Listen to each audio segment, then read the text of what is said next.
Bamboo cane should be harvested when they are at least 3 years old, because then the fiber is strong, otherwise it's very soft and it will not last long. Chinese, what do that every springtime at new generation of the new shoots of the cane, they put a painting on the shoot, so every year there will be a new generation with a new paint color, so they can identify the age of the bamboo cane.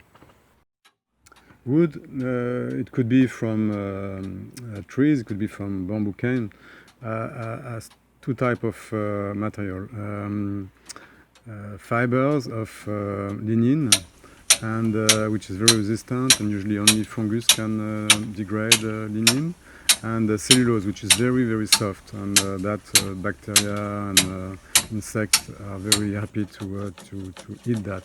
So one important thing in the process is to remove the cellulose, so that only lignin will remain, which is much more resistant.